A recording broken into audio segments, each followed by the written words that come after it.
Hello guys, welcome to our channel Pariksha Gyan. आज मैं आप सबके लिए लेकर आई हूँ MPPSC prelims test series part 2, जिसमें आज हम एमपी बेस्ड कुछ क्वेश्चन सॉल्व करने वाले हैं। तो चलिए शुरू करते हैं। आपका क्वेश्चन नंबर 1 है, वर्तमान मध्य प्रदेश का क्षेत्रफल कितना है? आपका ऑप्शन ए है 3,42,239 वर्ग किलोमीटर, ऑप्शन बी है 3,40,252 वर्ग किलोमीटर, ऑप्शन सी है 3,08,252 वर्ग किलोमीटर, ऑप्शन डी है 3,07,713 वर्ग किलोमीटर। इसका सही आंसर है ऑप्शन सी, 3,08,252 वर्ग किलोमीटर। चलिए इसके बारे में डिटेल में जान लेते हैं। विभाजन से पूर्व मध्य प्रदेश का क्षेत्रफल 4,43,044 वर्ग किलोमीटर था, लेकिन सन 2000 में छत्तीसगढ़ के पृथक हो जाने से मध्य प्रदेश का वर्तमान क्षेत्रफल 3,08,252 वर्ग किलोमीटर ही रह गया है और क्षेत्रफल की दृष्टि से देश में दूसरे स्थान पर है। क्वेश्चन नंबर 2 है, 2011 की जनगणना के अनुसार मध्य प्रदेश का क्षेत्रफल देश के क्षेत्रफल का कितना प्रतिशत है? ऑप्शन ए है 11.22%, ऑप्शन बी है 10.33%, ऑप्शन सी है 9.38% और ऑप्शन डी है 8.91%। भारत का कुल क्षेत्रफल 32,87,263 वर्ग किलोमीटर है, जिसमें मध्य प्रदेश का क्षेत्रफल 3,08,252 वर्ग किलोमीटर है, जो देश के क्षेत्रफल का 9.38% आता है। चलिए अगले सवाल पर आते हैं। सवाल नंबर 3 है, 2011 की जनगणना के अनुसार भारतीय गणराज्यों में मध्य प्रदेश का कौन सा स्थान है? आपका ऑप्शन ए है दूसरा, ऑप्शन बी छठवां, ऑप्शन सी सातवां, ऑप्शन डी आठवां। तो इसका सही जवाब है ऑप्शन बी छठवां। वर्ष 2011 की जनगणना के अनुसार मध्य प्रदेश की कुल जनसंख्या 7,26,26,809 है, जो जनसंख्या की दृष्टि से देश में छठे स्थान पर है, लेकिन आंध्र प्रदेश के विभाजन के बाद मध्य प्रदेश का स्थान 5वां हो गया है। अगला सवाल है, नर्मदा जल विवाद अभिकरण का गठन कब किया गया? 6 अक्टूबर 1969, 10 अक्टूबर 1979, 15 अक्टूबर 1959 या ऑप्शन डी है उपरोक्त में से कोई नहीं। तो इसका सही आंसर है ऑप्शन ए 6 अक्टूबर 1969। अंतर्राज्यीय जल विवाद अधिनियम 1956 की धारा 4 के अंतर्गत केंद्र सरकार के न्यायाधीश बी रामरबागी की अध्यक्षता में नर्मदा जल और नर्मदा नदी घाटी विकास के सहभाजन पर निर्णय देने के लिए 6 अक्टूबर 1969 को नर्मदा जल विवाद अभिकरण का गठन किया। आपका अगला क्वेश्चन है, मध्य प्रदेश का एकमात्र शुष्क बंदरगाह कहाँ पर स्थित है? Option A Mandideep Raisen, option B Pithampur Dhar, option C Banmore Morena और ऑप्शन डी पिघरिया दमोह। इसका सही आंसर है ऑप्शन बी पीथमपुर धार। अगले सवाल पर आ जाते हैं। मध्य प्रदेश के कितने जिलों को 2011 की जनगणना का आधार बनाया गया? Option A 50, option B 48, option C 46, option D 45। इसका सही आंसर है ऑप्शन ए 2011 की जनगणना 50 जिलों में की गई थी। अगले सवाल पर आ जाते हैं। 7वां सवाल है, मध्य प्रदेश का प्रथम सौर ऊर्जा संचालित हवाई अड्डा कौन सा है? ऑप्शन ए देवी अहिल्याबाई हवाई अड्डा, ऑप्शन बी राजा भोज हवाई अड्डा, ऑप्शन सी रानी दुर्गावती हवाई अड्डा और ऑप्शन डी है महाराजा छत्रसाल हवाई अड्डा। तो इसका सही आंसर है ऑप्शन ए देवी अहिल्याबाई हवाई अड्डा। इसके बारे में जानते हैं। मध्य प्रदेश का सर्वप्रथम सौर ऊर्जा हवाई अड्डा इंदौर में अवस्थित देवी अहिल्याबाई होलकर हवाई अड्डा है। भारत का प्रथम सौर ऊर्जा पार्क मध्य प्रदेश के राजगढ़ जिले में स्थित है एवं भारत का प्रथम सौर ऊर्जा से संचालित टेलीफोन एक्सचेंज भी मध्य प्रदेश के शिवपुरी जिले में स्थित किया गया है, जबकि रानी दुर्गावती हवाई अड्डा पूर्व नाम डुमना जबलपुर में है, महाराजा छत्रसाल अंतर्राष्ट्रीय हवाई अड्डा खजुराहो और अब राजा भोज हवाई अड्डा भोपाल में स्थित है। अगले सवाल पर आते हैं। निम्नलिखित में से किस जनजाति को कंघी का आविष्कारक माना जाता है? Option A Agariya, option B Banjara, option C Panika और ऑप्शन डी है पारदी। तो इसका सही आंसर है ऑप्शन बी बंजारा। मध्य प्रदेश में बंजारा को घूमन जनजाति के रूप में जाना जाता है, जो प्रदेश के निमाड़, मंडला, मालवा आदि जिलों में निवास करती है। बंजारा जनजाति को कंघी का आविष्कारक भी कहा जाता है। अगले सवाल पर आ जाते हैं। मध्य प्रदेश का प्रथम परमाणु ऊर्जा संयंत्र किस जिले में निर्माणाधीन है? इसका ऑप्शन ए है Dindori, option B Indore, option C Mandla और ऑप्शन डी है शिवपुरी। इसका सही आंसर है सी मंडला। मंडला जिले के बुटका गांव में मध्य प्रदेश का प्रथम परमाणु ऊर्जा संयंत्र निर्माणाधीन है, जिसकी कुल उत्पादन क्षमता 1400 मेगावाट है। इस योजना को स्वामित्व nuclear power corporation of India limited को प्रदान किया गया है, जबकि मध्य प्रदेश का द्वितीय परमाणु ऊर्जा संयंत्र शिवपुरी जिले के भीमपुर गांव में निर्माणाधीन है, जिसकी कुल उत्पादन क्षमता 2000 मेगावाट है। नेक्स्ट क्वेश्चन आप पे आ जाते हैं। मध्य प्रदेश का प्रथम यूनानी चिकित्सा महाविद्यालय कहाँ स्थित है? Option A Bhopal, option B Indore, option C Sagar, option D Burhanpur. तो इसका सही आंसर है ऑप्शन डी बुरहानपुर। मध्य प्रदेश का प्रथम यूनानी चिकित्सा महाविद्यालय सेफिया हमीदिया शिविया यूनानी महाविद्यालय के नाम से बुरहानपुर जिले में स्थित है। यह महाविद्यालय देवी अहिल्याबाई विश्वविद्यालय के अंतर्गत क्रियान्वित है। इस महाविद्यालय की स्थापना 1962 में की गई थी। अगले सवाल पर चलते हैं। भारतीय प्रबंधन संस्थान IIM मध्य प्रदेश के किस जिले में स्थित है? ऑप्शन ए है Bhopal, option B Gwalior, option C Indore, option D Jabalpur. इसका सही आंसर है ऑप्शन सी इंदौर। भारतीय प्रबंधन संस्थान इंदौर मध्य प्रदेश में है। वर्ष 1996 में स्थापित इंदौर का यह संस्थान देश का छठा IIM है।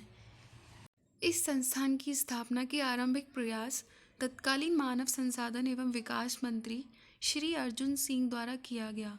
इस संस्थान का व्यवस्थित परिसर पीथमपुर विशेष आर्थिक जोन के करीब राऊ में स्थित है। अन्य भारतीय प्रबंधन संस्थान IIM कलकत्ता 1961 में बना, IIM Ahmedabad 1963, IIM Bangalore 1972, IIM Lucknow 1984, IIM कोछीगढ़ 1996, IIM Indore 1996, IIM Shillong 2008। अगले सवाल पर आ जाते हैं। अटल बिहारी वाजपेयी भारतीय सूचना प्रौद्योगिकी एवं प्रबंधन संस्थान मध्य प्रदेश में कहाँ स्थित है? Option A Bhopal, option B Jabalpur, option C Gwalior, option D Indore. इसका सही आंसर है ग्वालियर। अटल बिहारी वाजपेयी भारतीय सूचना प्रौद्योगिकी एवं प्रबंधन संस्थान मध्य प्रदेश में ग्वालियर स्थित एक विश्वविद्यालय है। इसकी स्थापना वर्ष 1997 में हुई थी और वर्ष 2001 में इसे मानित विश्वविद्यालय का दर्जा दिया गया और इसे राष्ट्रीय महत्व का संस्थान घोषित किया गया। अगले सवाल पर चलते हैं। देश के निम्न में से किस जिले में आयुर्वेद चिकित्सा महाविद्यालय स्थित नहीं है? Option A Ujjain, option B Burhanpur, option C Rewa, option D Sagar. तो इसका सही आंसर है ऑप्शन डी सागर। मध्य प्रदेश में कुल 7 आयुर्वेद चिकित्सा महाविद्यालय स्थित हैं।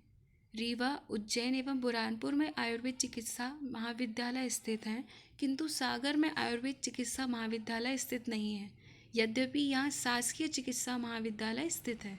अगले सवाल पर चलते हैं। चलिए अगले सवाल पर चलने से पहले इसके बारे में थोड़ी सी डिटेल में देख लेते हैं। मध्य प्रदेश के आयुर्वेद चिकित्सा महाविद्यालय कहाँ पर स्थित हैं और कब इनकी स्थापना हुई? आयुर्वेद कॉलेज ग्वालियर में है, विश्वनाथ शास्त्री आयुर्वेद कॉलेज बुरहानपुर, राजकीय धन्वंतरी आयुर्वेद कॉलेज उज्जैन, आयुर्वेद कॉलेज जबलपुर, राष्ट्रीय आष्टा आयुर्वेद महाविद्यालय इंदौर, आयुर्वेद कॉलेज रीवा और खुशीलाल शर्मा राजकीय आयुर्वेद चिकित्सा महाविद्यालय इंदौर। अब चलते हैं अगले सवाल पर। विक्रम विश्वविद्यालय में स्थापित सृजन पीठ का नाम क्या है? निराला सृजन पीठ, ऑप्शन बी मुंशी प्रेमचंद्र सृजन पीठ, ऑप्शन सी दुर्गावती सृजन पीठ और ऑप्शन डी है राजेश्वर सृजन पीठ। तो इसका सही आंसर है ऑप्शन बी मुंशी प्रेमचंद सृजन पीठ। सृजन पीठ और वो अवस्थित कब हुई उनको देख लेते हैं। सुभद्रा कुमारी चौहान सृजन पीठ, रानी दुर्गावती विश्वविद्यालय जबलपुर, राजेश्वर सृजन पीठ जबलपुर, रानी दुर्गावती सृजन पीठ देवी अहिल्याबाई विश्वविद्यालय इंदौर, सूर्यकांत त्रिपाठी निराला सृजन पीठ बराकतुल्ला विश्वविद्यालय भोपाल, मुंशी प्रेमचंद सृजन पीठ विक्रम विश्वविद्यालय उज्जैन, गजानन माधव मुक्तिबोध सृजन पीठ हरि सिंह गौर विश्वविद्यालय सागर, गांधी शोधपीठ देवी अहिल्या विश्वविद्यालय इंदौर। अगला सवाल, आयुष्मान भारत योजना का शुभारंभ कब हुआ? 15 अगस्त 2018, 26 जनवरी 2018, ऑप्शन सी 7 मार्च 2018, ऑप्शन डी 15 फरवरी 2018। तो इसका सही आंसर है ए, आपका ऑप्शन 15 अगस्त 2018। इसके बारे में जानते हैं। प्रधानमंत्री राष्ट्रीय स्वास्थ्य सुरक्षा मिशन के अंतर्गत मध्य प्रदेश में 15 अगस्त 2018 से आयुष्मान भारत योजना का शुभारंभ किया गया। इस योजना के अंतर्गत गरीबी रेखा से नीचे जीवन यापन करने वाले परिवारों को निःशुल्क स्वास्थ्य बीमा और चिकित्सालयों में 5 लाख तक का निःशुल्क इलाज करवाया जाएगा। अगला सवाल है, निम्नलिखित में से किस समिति की अनुशंसा पर वर्ष 2018-19 में मध्य प्रदेश सरकार द्वारा वित्तीय वर्ष को 1 जनवरी से 31 दिसंबर तक किया गया? ऑप्शन ए शंकराचार्य समिति, ऑप्शन बी गोपाल शंकर समिति, ऑप्शन सी कृष्ण समिति और ऑप्शन डी है उपरोक्त में से कोई नहीं। तो इसका सही आंसर है ऑप्शन ए शंकराचार्य समिति। वर्ष 2017-18 तक मध्य प्रदेश का वित्तीय वर्ष 1 अप्रैल से 31 मार्च था, परंतु शंकराचार्य समिति की अनुशंसा पर वर्ष 2018-19 से राज्य सरकार ने वित्तीय वर्ष 1 जनवरी से 31 दिसंबर तक कर दिया है। आपका अगला सवाल है, स्वच्छता सर्वेक्षण 2020 में इंदौर को लगातार कौन सी बार देश का सबसे स्वच्छ शहर चुना गया है? ऑप्शन ए तीसरी बार, ऑप्शन बी चौथी बार, ऑप्शन सी 5वीं बार, ऑप्शन डी है उपरोक्त में से कोई नहीं। इसका सही आंसर है ऑप्शन बी चौथी बार। इंदौर शहर लगातार चौथी बार, पहली बार 2017, दूसरा 2018, 2019 तीसरी बार और 2020 में चौथी बार देश का सबसे स्वच्छ शहर चुना गया। मध्य प्रदेश के अन्य शहरों का स्थान, इंदौर प्रथम स्थान पर रहा है, भोपाल 7वां स्थान, ग्वालियर 13वां स्थान और जबलपुर 17वां स्थान। अगला सवाल पर आ जाते हैं। विश्व का सबसे बड़ा floating solar power plant Madhya Pradesh में कहाँ प्रस्तावित है? Option A Omkareshwar, option B Maheshwar, option C है उज्जैन और ऑप्शन डी है ग्वालियर। इसका सही आंसर है ऑप्शन ए ओमकारेश्वर। राज्य सरकार ओमकारेश्वर में 3000 करोड़ रुपए की लागत से 600 मेगावाट का विश्व का सबसे बड़ा फ्लोटिंग सोलर पावर प्लांट स्थापित करेगी। आपका अगला सवाल है, 10 जुलाई 2020 को मध्य प्रदेश के किस जिले में एशिया के सबसे बड़े सोलर प्लांट का उद्घाटन किया गया? Option A Jabalpur, option B Bhopal, option C Rewa, option D Panna. तो इसका सही आंसर है ऑप्शन सी रीवा। प्रधानमंत्री ने रीवा में 750 मेगावाट के अल्ट्रा मेगा सोलर परियोजना का लोकार्पण किया। आज के अंतिम सवाल पर आ जाते हैं। मध्य प्रदेश में टीबी उन्मूलन का लक्ष्य निर्धारित किया गया है वर्ष 2020-23 तक। आज के अंतिम सवाल पर आ जाते हैं। मध्य प्रदेश में टीबी उन्मूलन का लक्ष्य निर्धारित किया गया है। ऑप्शन ए है वर्ष 2023 तक, ऑप्शन बी वर्ष 2025 तक, ऑप्शन सी वर्ष 2021 तक, ऑप्शन डी है वर्ष 2024 तक। इसका सही आंसर है वर्ष 2025 तक।